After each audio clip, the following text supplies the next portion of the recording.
స్థిర సుఖమాసనం.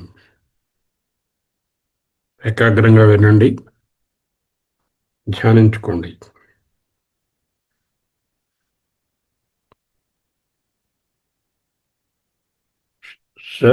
సర్వధర్మాన్ పరిత్యజ్య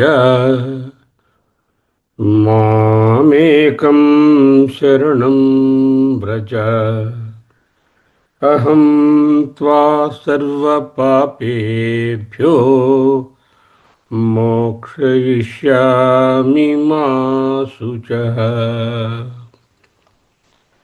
సర్వధర్మాన్ పరిత్యజ్య మామేకం శరణం వ్రజ. అహం త్వా సర్వపాపేభ్యో మోక్షయిష్యామి మా శుచః.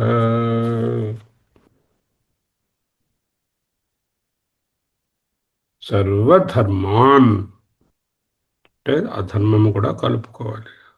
సర్వధర్మాధర్మములను పరిత్యజ్య సన్యసించి విడిచిపెట్టి, ధర్మ కార్యాలు లేవు, అధర్మ కార్యాలు లేవు, అంటే నైష్కర్మ్య సిద్ధిని సాధించుకొని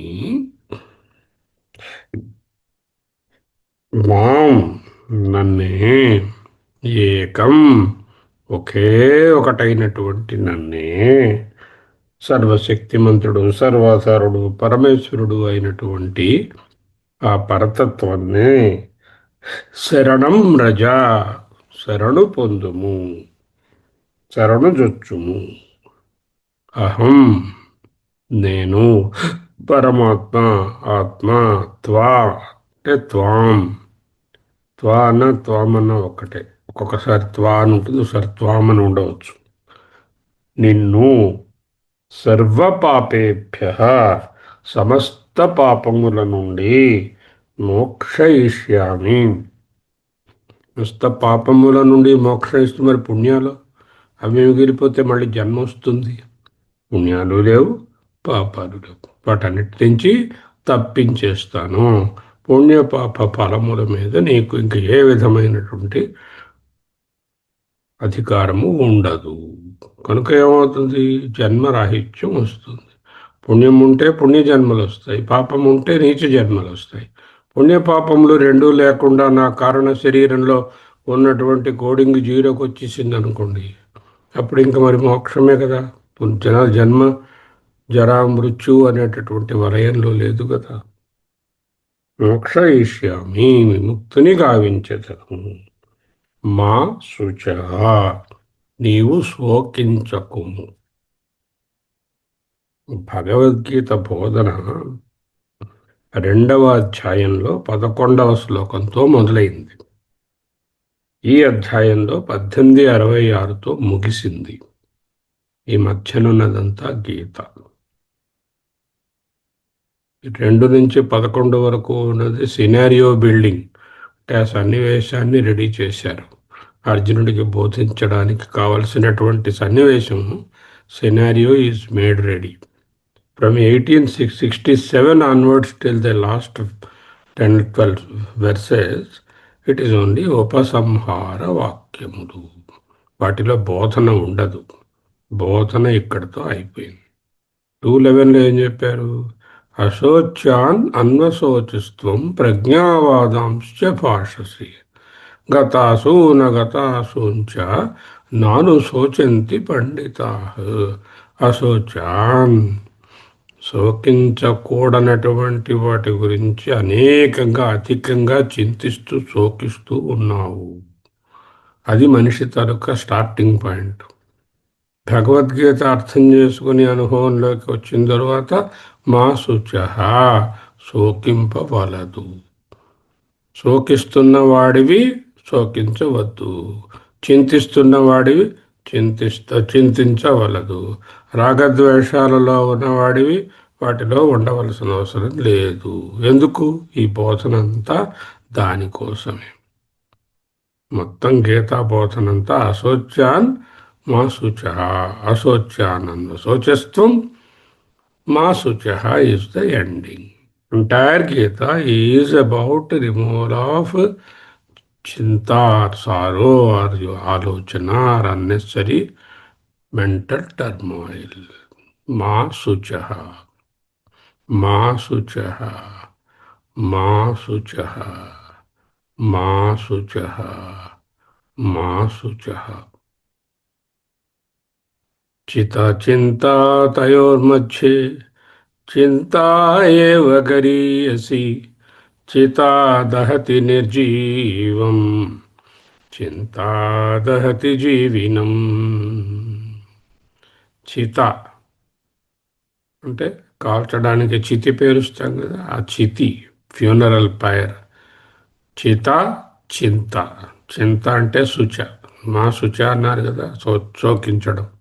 ఈ రెండిటికి తయోహ వాటి యందు మధ్యే తయోర్మధ్యే చింతా ఏవ గరీయసి. చింత, శోకము, ఆలోచన, unnecessary mental turmoil is the గొప్పది, చాలా ఉత్కృష్టమైనది. ఎందుకు? చితా దహతి నిర్జీవం. ఆ చిత లేక ఫ్యూనరల్ ఫైర్, ఆ చితి శవాన్ని కాలుస్తుంది, నిర్జీవాన్ని దహతి. చింత దహతి జీవినం. చింత అనేది బతికొండగానే కాల్చేస్తుంది. అహమస్మి అహమస్మి అహమస్మి. ఈ శ్లోకాన్ని చరమ శ్లోకం అని కూడా అంటారు. ఇక్కడతో గీతబోధ ముగిస్తుంది. చరమ శ్లోకము అంటే అంతిమ శ్లోకం అని అర్థం కాదు, బోధనలో చరమ అంశం. ఇంతవరకు ఏం చేశారు? అన్ని శ్లోకాలలో ఉన్న విషయాలను 18వ అధ్యాయంలో ఉపసంహరించారు. 18వ అధ్యాయంలో ఉన్నటువంటి శ్లోకాలను 65, 66లో మళ్ళీ ఉపసంహరించారు. 65 మన్మనాభవ మద్భక్తో అనే శ్లోకము కర్మయోగము తాలూకా సంక్షిప్త వెర్షన్ అని మనం చదువుకున్నాం. 3 ఎపిసోడ్స్గా తెలుసుకున్నాం. ఇది జ్ఞానయోగము అనే దానికి పరాకాష్ఠగా చెప్పబడుతున్నటువంటి శ్లోకము. దీనిని రామానుజాచార్య మహోదయులు అత్యంత ముఖ్యమైన శ్లోకంగా అభివర్ణించారు. దీని సారాంశం జ్ఞానమైన, ఇది జ్ఞానయోగం యొక్క సంక్షిప్తీకరణ అయిన, ఇక్కడెక్కడ వేదాంతం అనే మాట కానీ, విచారణ అనే మాట కానీ, నిధిధ్యాసన అనే మాట కానీ, యోగం అనే మాట కానీ, జ్ఞానం అనే మాట కానీ వాడలేదు. సర్వధర్మాన్ పరిత్యజ్య మాం ఏకం శరణం వ్రజ అహం త్వా సర్వ పాపేభ్యో మోక్షయిష్యామి మా శుచః. చూస్తే చాలా లౌకికంగా చెప్పినటువంటి శ్లోకంలా ఉంది వాచ్యార్థం. లక్ష్యార్థం అది కాదు. వాచ్యార్థాన్ని తీసుకుంటే మొదటి మాటే చాలా డేంజరస్గా ఉంది. సర్వధర్మాన్ పరిత్యజ్య, నీ యొక్క ధర్మములన్నిటినీ విడిచిపెట్టు. ధర్మం అంటే విలువలు, నైతిక ధర్మం, సొసైటీకి మనం చేయవలసిన ధర్మాలు, గృహస్థ ధర్మం, ఇంకో ధర్మం, మరో ధర్మం, మోరల్, ఎథికల్, లీగల్ ఫ్రేమ్వర్క్ ఏదుందో దాన్ని వదిలేసి అని ఉంది. అది అర్థమా? గీత బోధన ఈ వాల్యూస్ అన్నీ వదిలేమన అర్థము. ఈ ధర్మాన్నే కదా మొత్తం గీతంతా బోధించింది. నీ ధర్మాన్ని నువ్వు జాగ్రత్తగా చేయవయా అని. సర్వధర్మాన్ పరిత్యజ్య, నీ యొక్క ధర్మములన్నింటినీ వదిలేయి. మామేకం శరణం వ్రజ, గుడ్డిగా నన్నే నమ్ము, ఇంకేమి చేయక్కర్లేదు. సర్వధాని ధర్మాలన్నీ మానేసి నైతిక విలువలను, ఎథికల్ విలువలను, సాంఘిక సంబంధమైనటువంటి విలువలను, లీగల్ రెస్పాన్సిబిలిటీస్ని వదిలేసి నన్ను అంధవిశ్వాసంతో పట్టుకుంటే ఇంకేం పర్వాలేదు, నేనే నీకు అన్నిటినీ చూసుకుంటాను, ఏడవద్దు. బాగుందా ఇది? ఇదే అర్థం. చాలా నిమ్నంగా చూసేవాళ్ళు ఈ శ్లోకాన్ని ఈ అర్థంతో సరిపెట్టుకుంటారు. కానీ ఈ వాక్యం యొక్క వాచ్యార్థాలను తీసుకోకుండా నిజానికి ఎంతవరకు భగవద్గీతలో ఉన్నటువంటి మొత్తం బ్రహ్మ విద్య కదా. భగవద్గీతాసు బ్రహ్మ విద్యాయాం యోగశాస్త్రే శ్రీకృష్ణార్జున సంవాదే ఆ బ్రహ్మ విద్య తాలూకా కన్క్లూషన్ చేస్తున్నారు. ఆయన ధర్మాన్ని పాటిస్తానని చెప్పి ధర్మం కోసమే అవతరిస్తానని పరిత్రాణాయ సాధూనాం వినాశాయ చ దుష్కృతం ధర్మ సంస్థాపనార్థాయ సంభవామి యుగే యుగే అని చెప్పినటువంటి మహానుభావుడు ఆ పరమాత్మ వ్యాసాచార్యుడు సర్వధర్మాన్ పరిత్యజ్య అంటూ చెప్తారా? ఆలోచించాలి. చేత ఇది సూక్ష్మంగా చూడవలసినటువంటి అంశం కానీ స్థూలంగా చూసేటటువంటి వాచ్యార్థము కానే కాదు.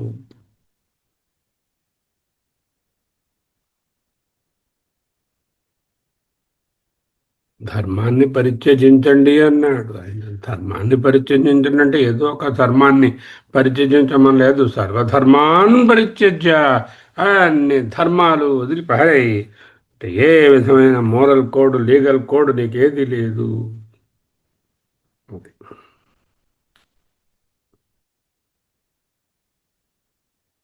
మామ్యేకం శరణం రజ. లోపలికి వెళ్లే ముందు అయ్యగారు భాష్యంలో ఏమన్నారో చూద్దాం ఈరోజు. ఆ తరువాత ఇతర వివరణ. సర్వధర్మాన్ పరిత్యజ్య మామేకం శరణం వ్రజ అహం త్వా సర్వపాపేభ్యో మోక్షయిష్యామి మా శుచః. సర్వధర్మాన్ సర్వే చ తే ధర్మాః చ సర్వధర్మాః తాన్. సకలములైన ధర్మములను, ఇక్కడ ధర్మ శబ్దము చేత అధర్మము కూడా తీసుకోవాలి అన్నారు భగవత్పాదులు.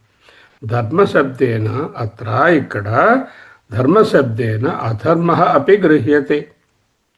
అధర్మం అనేదాన్ని కూడా దీంట్లో కలుపుకో. ధర్మము అంటే కర్మ, అధర్మము అంటే నెగటివ్ కర్మ.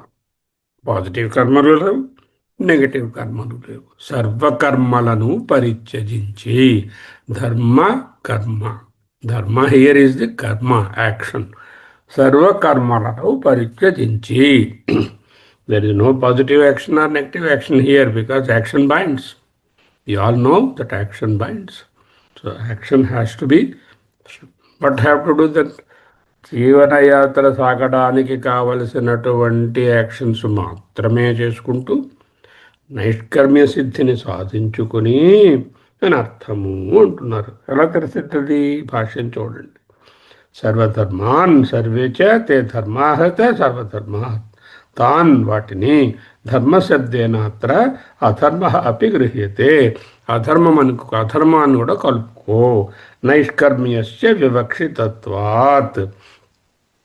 నైష్కర్మ్యం క్రియా సంబంధము లేనటువంటి ఆత్మనిష్ట సర్వకర్మ సన్యాసాన్ని చెప్పదలుచుకున్నారు. వివక్ష్యతే చెప్పదలుచుకున్నారు.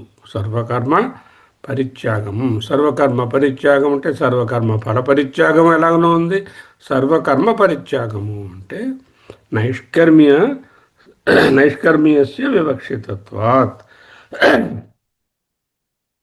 క్రియా సంబంధము లేనటువంటి ఆత్మనిష్ట ఏదైతే ఉందో అదే సర్వకర్మ సన్యాసం. నావిరతో దుశ్చరితాత్ అనే కఠోపనిషత్తు మంత్రం కూడా ఇదే చెప్తుంది. నావిరతో దుశ్చరితాత్ అనేటటువంటి దాంట్లో సర్వకర్మ పరిత్యాగమే అక్కడ కూడా చెప్పబడినది. త్యజ ధర్మం అధర్మంచ. మహాభారతం శాంతి పర్వంలో 329-340 వరకు ఉండేటటువంటి 12 శ్లోకాలలో త్యజ ధర్మం అధర్మంచ అంటూ వేదవ్యాసుల వారు అక్కడ కూడా ఇత్యాది స్మృతిభ్య ఈ విధముగా శృతులయందు కఠోపనిషత్తు ఒక కొటేషన్, స్మృతి మహాభారతం ఒక కొటేషన్, వీటి నుంచి చెప్పినటువంటి విధంగా ఇక్కడ సర్వధర్మాన్ పరిత్యజ్య అంటే సర్వ క్రియా కారక ఫలభేద సహితమైనటువంటి సకల కర్మలను పరిత్యజించి నైష్కర్మ్య సిద్ధిని సాధించి. ఇంకా అదే కాకుండా సర్వధర్మాన్ పరిత్యజ్య సన్యస్య సర్వకర్మాణి ఇది అర్థం. సర్వకర్మాణి సన్యస్య, సర్వకర్మలను విడిచిపెట్టి. సన్యాసం అంటే విడిచిపెట్టుట, త్యాగం, విడిచిపెట్టడం అన్న సన్యాసం అన్న ఒకటే అర్థం. ఈ సర్వకర్మలను పరిత్యజ్య ఉంది, పరిత్యజించి మాం ఏకం సర్వాత్మానం సమం సర్వభూతస్థం ఈశ్వరం అచ్యుతం గర్భ జన్మ జనా మరణ వివర్జితం అహం ఏవ ఇతి ఏవం ఏకం శరణం రజ.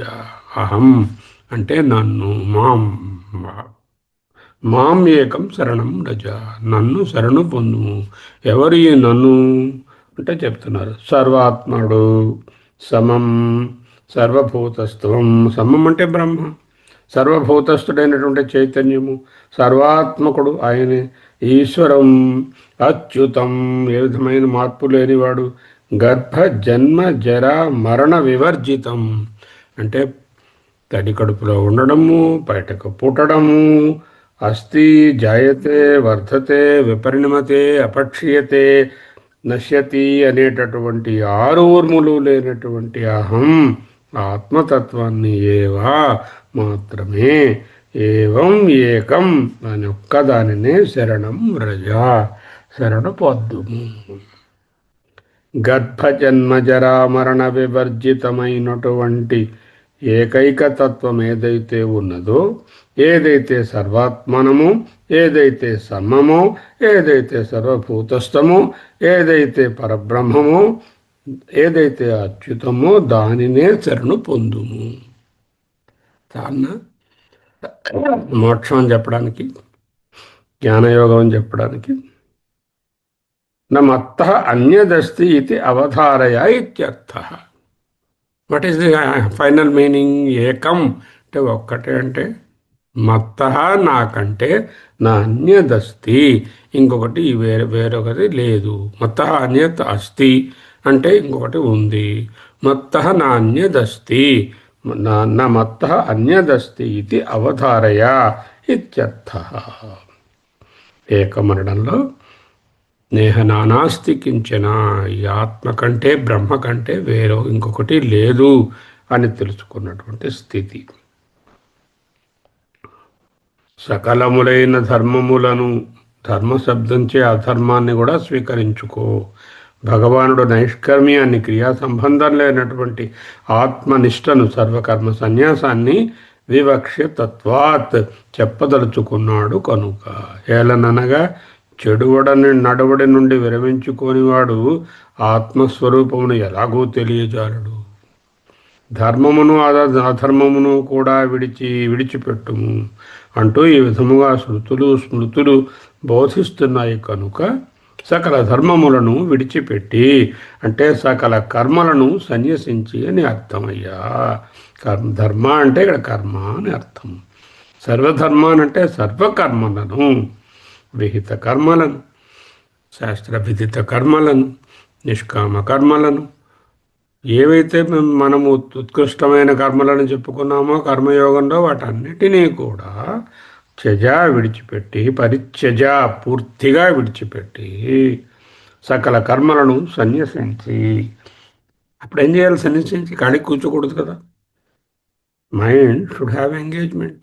That mind should be engaged in అద్వయుడను సర్వమునకు ఆత్మ సారతత్వ. ఆత్మ అంటే సారము, సర్వమునకు సారము, ద్వంద్వములయందు సముడను, సకల ప్రాణులయందు అంతర్యామి అయి ఉండేవాడను, పంచభూతములయందు సత్తాస్వరూపుడను, సకల జగన్నాథుడను, స్వరూపచ్యుతి లేనివాడను, గర్భవాసము, పుట్టుక, వృద్ధాప్యము, మరణము లేని తత్వమైనటువంటి అద్వైడునైనటువంటి నన్నే, అంటే నేనే పరమాత్మయని, నాకంటే అన్యము ఏదీ లేదని, మత్తఃపరతరం నా అన్యత్ కించిదస్తి ధనంజయ మైసర్వమిదం ప్రోతం సూత్రే మణిగణ ఇవ అంటూ చెప్పినట్లుగా ఈ విధముగా అద్వయుడైనటువంటి నన్నే శరణు చొచ్చుము. నాకంటే భిన్నముగా ఇతరము ఏదీ లేదని నిశ్చయించుకును. నా మత్త అన్యదస్తి ఇది అవతారయ ఇత్యర్థ. ఈ విధముగా నిశ్చితమైనటువంటి ఏకత్వ జ్ఞానం కలిగినటువంటి వాడిని, నిన్ను అంటే అటువంటి సాధకుని అని అర్థం. అహం త్వా అంటే త్వాం ఏవం నిశ్చిత బుద్ధిం, ఈ విధముగా నిశ్చిత బుద్ధి ఉన్నటువంటి ఎవడినేనా, మనతోనే మాట్లాడుతున్నారు భగవంతుడు, నిన్ను సర్వధర్మములను పరిత్యజించిన నీకు మోక్షము ఇచ్చేదను, నిన్ను మోక్షమును వైపు తీసుకుని పోతాను. నిన్ను అంటే అక్కడ ఎవరిని, అర్జునుని కాదు, ఎవరు గీతాబోధన భగవంతుని ద్వారా వింటున్నారో వాళ్ళను, ఇటువంటి జ్ఞానంతో ఉన్నవారిని. నమత్త అన్యదిత అవతారయ ఇత్యర్థ.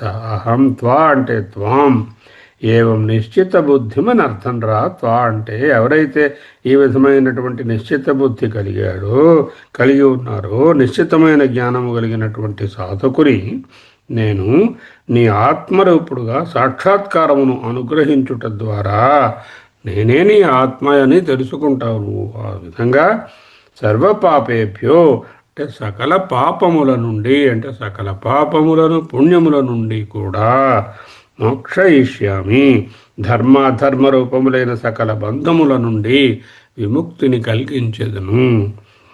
సర్వపాపేభ్యో అంటే సర్వధర్మాధర్మ బంధన రూపభ్యో. సర్వము అంటే పాపము ఎలాగనూ బంధమే, దుష్ట శరీరాలను తీసుకొస్తుంది. పుణ్యం కూడా బంధనమే. పుణ్యము వలన మళ్ళీ దేహాలు, ఉత్తమ దేహాలు వస్తాయి. అంటే ఒకటి ఇనప చైన్ అవుతే ఒకటి బంగారు చైన్, రెండు చైన్సే. ఈ చైను ఉండదు, ఆ చైను ఉండదు. సర్వపాపేభ్యో సర్వపాప పుణ్యేభ్యో అనర్థం. ధర్మాధర్మ బంధన రూపేభ్యో మోక్షయిష్యామి స్వాత్మభావ ప్రకాశీకరణేన. మోక్షయిష్యామి 10 కిలోలు నీకు మోక్షాన్ని పట్టుకొచ్చిస్తాను, ఆయన ఇంటికి రోజు కొంచెం తింటూ ఉండొచ్చు, అలా కాదు. మోక్షయిష్యామి అంటే ఏమిటి, ఈ బంధముల నుంచి విడివడితే, ధర్మాధర్మముల నుంచి పుణ్యపాపముల నుంచి వచ్చినటువంటి ఎంటాంగిల్మెంట్ లేకపోతే, స్వాత్మభావ ప్రకాశీకరణేనా, నేనే సర్వాత్మ, నీ ఆత్మయే నేను, నేనే ఆత్మ, ఆత్మయే నీవు, అహం బ్రహ్మాస్మి, తత్వమసి అనేటటువంటి దానిని నీకు ప్రకాశింపచేసి, అంటే తమ హృదయాకాశమునందు ఉన్నవాడనై వెలిగిపోయే వివేక జ్ఞానం అనే దీపముతో అజ్ఞానమును నశింపచేస్తానని భగవానుడు చెప్పాను. స్వాత్మభావ ప్రకాశీకరణేన ఉక్తం చ. ఇంతకుముందు చెప్పబడింది 10వ అధ్యాయంలో, నాశయామి ఆత్మభావస్థో జ్ఞానదీపేన భాస్వత. నాశయామి నిద్రగా అన్ని బంధములను నాశనం చేస్తాను. నాశయామి ఆత్మభావస్థ ఆత్మభావముగా నీలోనున్నవాడనై, జ్ఞానదీపేన జ్ఞానం అనేటటువంటి దీపము చేత, భాస్వత అటువంటి వెలుగు చేత నిన్ను జ్ఞానంలో ఉంచుతాను.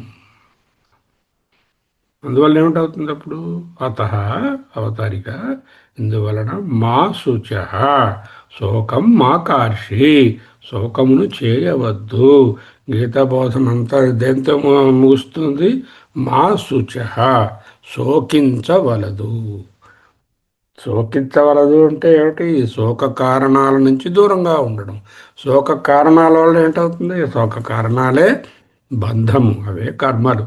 సకల కర్మల నుంచి విరమించుకొని నైష్కర్మ్య సిద్ధిని సాధించుకొని ఆత్మనిష్ట ఎందుండి, ఆ పరమాత్మ తప్ప వేరే అన్యమేది ప్రపంచమును లేదని, అదే సర్వాత్మకమని, అదే సర్వాధారమని, అదే అచ్యుతమని, అదే గర్భ జన్మ జరాభరణ వివర్జితమని, అది వేరే ఎక్కడో లేదని, అది నేనే అని తెలుసుకునేటటువంటి జ్ఞానంలో ఉంటే మా శుచ శోకించవలదు అనేటటువంటి స్థితికి వస్తారు. అందుచేత ఇది జ్ఞానయోగానికి పరాకాష్ఠ అయినటువంటి శ్లోకమని చెప్పబడుతుంది. మడి చెప్పుకుందాం. సర్వధర్మాన్ పరిత్యజ్య మామేకం శరణం వ్రజ అహం త్వా సర్వపాపేభ్యో మోక్షయిష్యామి మా శుచః. భాష్యం మరొక్కసారి వేగరంగా చదువుతాను. సర్వధర్మాన్ సర్వే చ తే ధర్మా చ సర్వధర్మా తాన్ ధర్మశబ్దేన అత్ర అధర్మ అపి గృహ్యతే నైష్కర్మ్యస్య వివక్షితత్వాత్. నైష్కర్మ్యాన్ని బోధించదలుచుకుని నా విరతో దుశ్చరిత్యాత్ త్యజ ధర్మం అధర్మం చ అనేటటువంటి స్మృతి వాక్యాల వలన సర్వధర్మాన్ పరిత్యజ్య సర్వకర్మలను పరిత్యజ్య సన్యస్య సర్వకర్మాణి సన్యస్య ఇత్యర్థః. మాం ఏకం సర్వాత్మానం సమం సర్వభూతస్థం ఈశ్వరం అచ్యుతం గర్భజన్మ జనామరణ వివర్జితం అహమేవ ఇతి ఏవం ఏకం శరణం వ్రజ నమత్తః అన్యత్ అస్తి ఇతి అవతారయ ఇత్యర్థః. అహం త్వా అంటే త్వం ఏవం నిశ్చిత బుద్ధిం, ఈ విధమైన నిశ్చిత బుద్ధి ఉన్నవారిని ఎవరినైనా సర్వపాపేభ్య అంటే సర్వధర్మాధర్మ బంధన రూపేభ్య సర్వధర్మాధర్మ బంధములు పుణ్యపాపముల నుండి మోక్షయిష్యామి విముక్తిని చేస్తాను. ఎలాగా? స్వ ఆత్మభావ ప్రకాశీకరణేన ఆత్మయే బ్రహ్మమని ప్రకాశమవుతుంది, తెలుస్తుంది.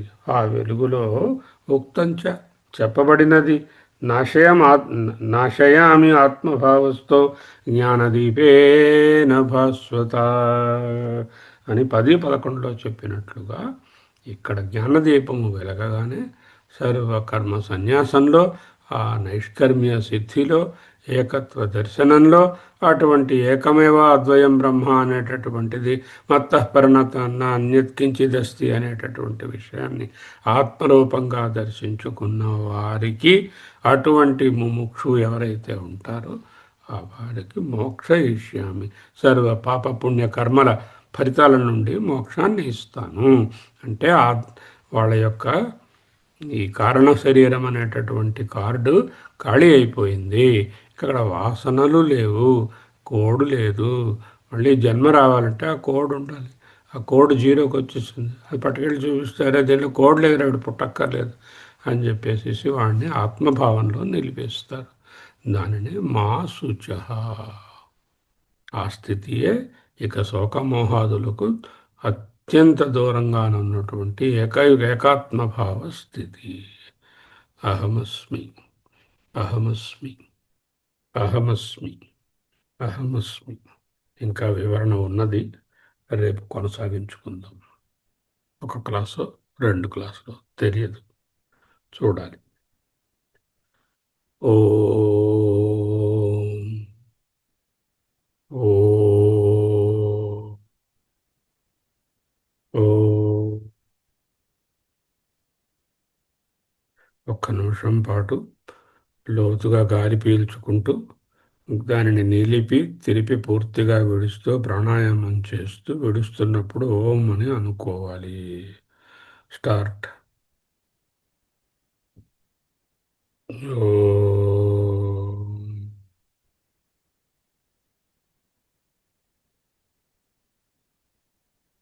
ఓం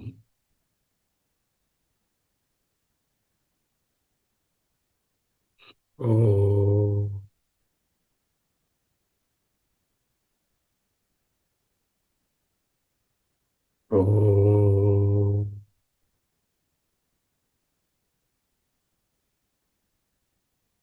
ఓం